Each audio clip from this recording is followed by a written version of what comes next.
Hi student, welcome to Dharan Academy. So நம்ம இன்றைக்கி என்ன பார்க்க போகிறோம் அப்படின்னா சிம்பிளிஃபிகேஷன் சம்மை எவ்வளோ ஷார்ட்கட்டாக போடலாம் அப்படிங்கிறத பார்க்கலாம். அதுக்கு முன்னாடி நம்ம சேனலை சப்ஸ்கிரைப் பண்ணாதவங்க சப்ஸ்கிரைப் பண்ணி வச்சுக்கோங்க. இங்கே என்ன சம் கொடுத்துருக்காங்க அப்படின்னா X plus 1/x is equal to 5 எனில் X squared plus 1/x squared என்ன அப்படின்னு கேட்டிருக்காங்க. இதை நார்மலாக நீங்கள் பண்ணிங்கன்னா என்ன பண்ணுவீங்கன்னா இது ரெண்டையும் ஸ்கொயர்ட் பண்ணுவோம். ஸ்கொயர்ட் பண்ணும்போது இது என்ன ஃபார்முலாவில் வரும்? ஏ ஸ்கொயர்ட் ப்ளஸ் பி ஸ்கொயர்ட், இங்கே ப்ளஸ் இருக்கிறனால ப்ளஸ் 2ab அப்படின்னு வரும். இதே இங்கே மைனஸ் இருந்துச்சுன்னா இங்கே மைனஸ் 2abன்னு வரும். ஸோ இதில் சப்ஸ்டியூட் பண்ணி ஆன்சர் கொண்டு வரணும். ஸோ அதை போடாமல் நான் சொல்கிற சிம்பிளான ஒரு ஃபார்முலாவை போட்டிங்கன்னா நீங்கள் ஈஸியாக போட்டுடலாம். இங்கே என்னென்னா இந்த கொடுத்துருக்க வேல்யூ இருக்கு இல்லையா, இதுதான் நமக்கு ஏ. ஸோ இதை வச்சு தான் நம்ம இதை கண்டுபிடிக்க போகிறோம். ஃபார்முலா என்னென்னா ஏ ஸ்கொயர்டு, இங்கே வந்து ப்ளஸ் இருக்கா, அப்போ மைனஸ் போட்டு 2 போட்டுக்கோங்க. ஏன்னா ஸ்கொயர்ட் பண்ணுறோம் அதனால 2 போடுறோம். இதே இங்கே மைனஸ் இருக்கா, அப்போ நீங்கள் என்ன பண்ணணும், ஏ ஸ்கொயர்டு இங்கே ப்ளஸ் போட்டு 2 போடணும். ஓகேவா? அவ்வளோதான், இதுதான் சிம்பிளானது.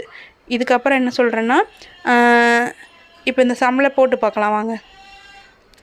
இங்கே 5 கொடுத்துருக்காங்களா, இப்போ ஏ ஸ்கொயர்டு என்ன பண்ணணும் 25 வரும். இங்கே ப்ளஸ் இருக்கா, அப்போ மைனஸ் போட்டுருவோம், 2 போட்டுருவோம். அப்போ ஆன்சர் வந்து 23. ஸோ இந்த சம்முக்கான ஆன்சர் 23. நெக்ஸ்ட்டு இங்கே மைனஸ் இருக்குது, X minus 1/x equal to 3. இதுதானே ஏயோட வேல்யூ. இதை ஸ்கொயர்ட் பண்ணோம்னா 9 வரும். ஸோ 9 ப்ளஸ்ஸு, ஏன்னா மைனஸ் இருக்கிறனால நம்ம ப்ளஸ் போட்டுக்கிறோம், plus 2 is equal to 11. So இந்த கொஷினுக்கான ஆன்சர் வந்து 11. அதே மாதிரி பார்த்தோம்னா இப்போ இங்கே அப்படியே மாற்றி கொடுத்துருக்காங்க. அதாவது எக்ஸ் ஸ்கொயர்டு ப்ளஸ் 1/x ஸ்கொயர்டோட வேல்யூ வந்து 34ன்னு கொடுத்துட்டு எக்ஸு ப்ளஸ் 1/xோட வேல்யூ என்னென்னு கேட்குறாங்க. நமக்கு ஆல்ரெடி தெரியும் எக்ஸு ப்ளஸ் 1/xன்னு போட்டாலே நம்ம என்ன போடலான்னா அதாவது A squared minus 2 is equal to, அதுதான் நமக்கு கிடைக்கக்கூடிய வேல்யூ. ஸோ 34. ஸோ இங்கிட்ட இருக்க -2 இங்கிட்டு போயிடுச்சுன்னா ஏ ஸ்கொயர்டு இஸ் ஈக்குவல் டு 36ன்னு வருமா. அப்போ ஏயோட வேல்யூ என்னவாக இருக்கும், 6ஆக இருக்கும். So ஏயோட value 6. ஸோ இந்த மாதிரி சிம்பிளாக போட்டுடலாம்.